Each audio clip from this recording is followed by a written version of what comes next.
สบายดี FC ไทยลาวเบิดทุกคนเด้อเนาะมื้อนี้เฮากะสิมาเว้ากันเรื่องน้ำมันเนาะการบริหารที่ผิดพลาดของรัฐบาลที่มันเป็นปัญหาซ้ำเหือที่มันเป็นปัญหาที่ฝังรากลึกนี่มาหลายปีเนาะทุกคนเรื่องนี้นะเศรษฐกิจบ้านเฮานี่แต่ก่อนเฮาอาจสิบ่เห็นเอฟเฟกต์บ่มีผลอีหยังหลายปานนี้เนาะแต่หลังๆนี้หลังโควิดเนาะช่วงที่มีคนจีนคนเวียดนามเนาะมาเฮ็ดธุรกิจมากดขี่ขุดหีดเนาะมาเฮ็ดเวียกคนลาวให้คนลาวนี่หนีออกนอกประเทศเนาะส่วนเวียกในประเทศก็สิเป็นคนจีนคนเวียดนามมาเฮ็ดร้านขายเครื่องขายนั่นขายนี่มาลงทุนโรงงานแต่ว่าเป็นหยังบ่มีคนลาวเฮ็ดคนลาวนี่หยังออกนอกประเทศไปเฮ็ดเวียกอยู่ประเทศอื่นโดยเฉพาะประเทศไทยเนาะแล้วเวียกงานอยู่ที่ประเทศลาวนี่ต้องเป็นคนจีนเนาะคนจีนคนเวียดนามมาเฮ็ดแล้วคนลาวบ่ได้เฮ็ดเลยเนาะทุกคน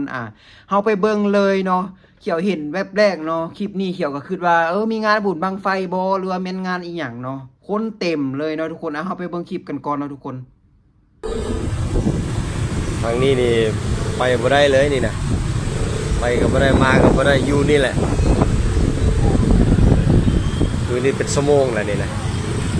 กันบ่ทันไปการบ่ว่ากันเด้อหัวหน้าเด้อไปบ่ได้แล้วนะ2ครั้งมาอัดสันใส่เติมปั๊มน้ำมันหั่นแล้วก็อยู่นี่เลยรถใหญ่ก็ขยับบ่ได้เลยแต่กี่ฮอดจังโมงเด้นี่ทุกคนเห็นแล้วเนาะว่ามันบ่แม่นบุญเนาะทุกคนมันเป็นการต่อคิวซื้อน้ำมันเห็นว่าบางคนนี่ก็ไปนอนท่าก็มีอันนี้มันเรื่องจริงบ่ทุกคนเนาะนอนท่าเติมน้ำมัน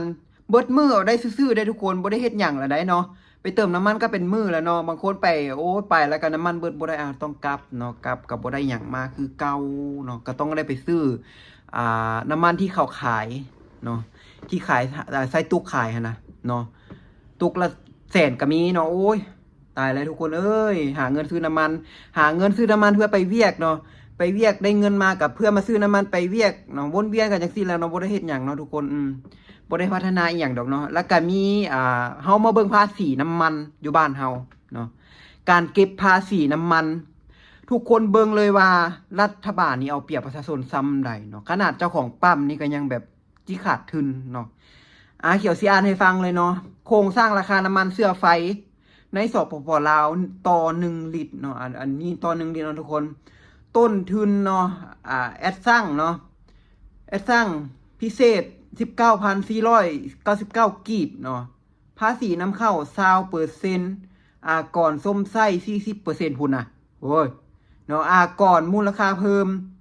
10% ค่าบริการผู้นำเข้า800กีบค่าบริการผู้จำหน่าย550กีบเนาะค่าบริการขายนะปั๊มอันนี้ปั๊มขายเนาะ550กีบรวมก็คือ38,130กีบต่อ1ลิตรอันนี้เป็นราคาขายหน้าปั๊มได้ทุกคนเนาะลาบันนี้แอดซังธรรมดาเนาะแอดซังกันธรรมดาก็คือแอดซังที่คนเฮาส่วนหลายคนลาวเฮาซื้อใส่รถจักรรถหยังอะไรเนาะ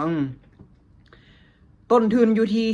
18,388กีบเนาะภาษีนำเข้า 15% ก่อนสมไส้ 30% ก่อนมูลค่าเพิ่ม 10% ค่าบริการลูกค้า690กีบค่าบริการผู้จำหน่าย450กีบค่าบริการปั๊มขาย450กีบเห็นบ่ทุกคนว่าปั๊มน้ำมันนี่แทบว่าสิขาดทุนได้น้อยจากบ่ว่าสิค่าลูกน้องเนาะค่าน้ำค่าไฟอีหยังต่างๆเนาะทุกคนแต่ว่าเขาได้กำไรอยู่450กีบรวมต่อ1ลิตรอยู่ที่ 32,100 กีบอันนี้เป็นน้ำมันแอดซังธรรมดามาเบิ่งกาส่วนบัดนี้นะกาส่วนเนาะต้นทุนอยู่ที่ 24,396 กีบเนาะภาษีนำเข้า 5% ก่อนผู้สมไส้ 10% ก่อนมูลค่าเพิ่ม 10% ค่าบริการผู้นำเข้า690กีบค่าบริการผู้จำหน่าย450กีบค่าบริการปั๊มขาย450กีบมันคือหลายอันแท้ทุกคนมาเบิ่งดูกำไรอันของผู้ขายนี่ปั๊มขายนะปั๊มนี่450กีบเนาะรวมแล้ว1ลิตรจ่ายซื้ออยู่ที่ 32,860 กีบทุกคนเห็นบ่ว่าน้ำมันในประเทศลาวนี่มีการเก็บก่อนมีการเก็บภาษีนี่หลายแฮงทุกคนเนาะแล้วเงินพวกนี้นะเงินที่เก็บภาษีก่อนเอาไปใส่เบิด ไปพัฒนาอีหยังเนาะมันไปใส่เบิดแล้วเห็นว่ามีการอหย่างนะเอากล่องทุนน้ำมันนี่มาแทรกแซงราคาน้ำมัน300-500ตื้อกีบแล้วเอาน้ำมันเอาอย่างพวกนี้มาแทรกแซงนะเอาเงินพวกนี้มาแทรกแซงราคาน้ำมันนี่มันมีผลดีต่อประชาชนโอ้ยประชาชนลาวดีใจแฮงมันบ่มีดอกเนาะคนลาวเขาบ่ดีใจดอกเนาะเพราะว่าเห็นข่าวอยู่ทึดๆว่าไปต่อคิวซื้อน้ำมันบ่มีน้ำมันขายเนาะน้ำมันมันไปใส่เบิดทั้งที่ว่าน้ำเข้าหลายๆในช่วงนี้เนาะมีการกักตุนบ่ไว้บ่หรือว่าแนวใดคนลาวมีเงินหลายถึงขั้นว่าที่ไปซื้อน้ำมันมากักตุนไว้เดือน2 เดือนคุณว่าน้ำมันจังบ่พอใช้เนาะแก้ปัญหาบ่ตรงเหตุบ่ถึกจุดเนาะบ่ถึกจุดแบบใดเนาะควรที่จะไปจับคนที่เขาขายเป็นตุกนะเนาะสวยโอกาสบางคนนี่สวยโอกาสขายเก่งกำไรเนาะร้านหน้าปั๊มนี่มันเป็นอย่างคือบ่มีน้ำมันเนาะเอาเงินกองทุนนี่ไปแทรกแซงราคาน้ำมันแต่ว่าราคาน้ำมันที่คนลาวที่คนลาวประสบพบเจอก็คือบ่มีน้ำมันขายต้องไปซื้อน้ำมันใน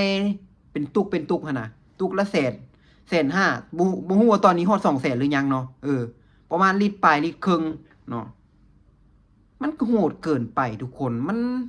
กดขี่ขุดที่มันเอาเปรียบประชาชนเกินไปการแก้ปัญหาการบริหารจัดการต่างๆมันถือว่าบ่มีประสิทธิภาพมันบ่มีประสิทธิผลเนาะแก้ปัญหาจังได้มันก็คือเก่าและอีกอย่างหนึ่งที่ว่าสิมีการเก็บภาษีลดเนาะลดน้ำมันเนาะลดเสื้อไฟเนาะทุกอย่างทุกประเภท 30% เนาะและการลดภาษีเนาะลดไฟฟ้าหรือ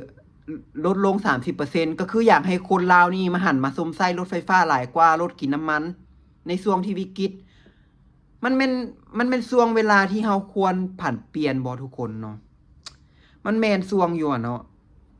คือเฮาก็เคยมีประสบการณ์มาแล้วในช่วงโควิดที่แบบว่า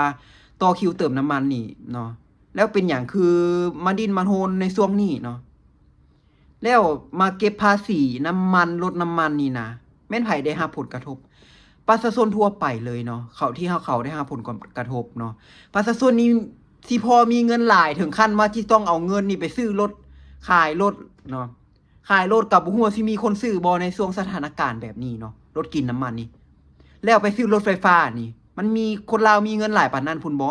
เนาะที่จะเอาเงินนี้ไปซื้อรถไฟฟ้ามาใช้เนาะ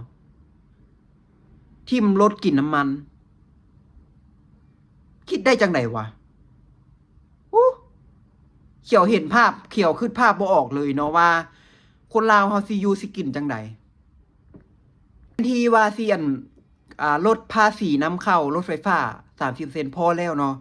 เพิ่นก็ย่านบ่ได้มีรายได้ตรงบ่อนนี้เนาะเพราะว่าก็อยากเก็บนำประชาชนกดขี้คูดฮีดเข้าไปเนาะความจริงมันควรลดแค่ว่าภาษีนำเข้ารถไฟฟ้าภาษีรถไฟฟ้าก็พอแล้วเนาะบ่ต้องมาเก็บรถน้ำมันคนลาวเขาบ่สามารถที่จะปรับโตไวอหย่างปานนั้นเนาะเขาบ่มีเงินหลายปานนั้นที่พอที่ว่าสิไปซื้อรถไฟฟ้ามาใช้กระทันหันปานนั้นเนาะมันมีก็มีส่วนน้อยคนที่เขาฐานะดีคนที่เขามีเงินหลายๆพุ่นแหละเนาะส่วนประชาชนตาดำๆประชาชนที่มีรายได้ปานกลางนี่บ่มีดอกเนาะที่เขาที่เฝ้าไปซื้อรถไฟฟ้ามาใช้ไวปานนั้นน่ะมันบ่มีเงินปานนั้นดอกเนาะจักหน่อยนี้นะไฟฟ้าก็สิขึ้นน้ำมันขึ้นล่ะอีหยังก็สิขึ้นค่าครองชีพอีหยังก็ขึ้นเนาะโอ้ยคิดได้จังไดวะทุกคนคิดเห็นจังไดเนาะกับการแก้ไขปัญหาของรัฐบาลนี่คนลาวเฮาควรมาออกมาปกป้องผลประโยชน์ของตนเองได้เนาะมันเป็นสิทธิพลเมืองเลยเรื่องแบบนี้เนาะ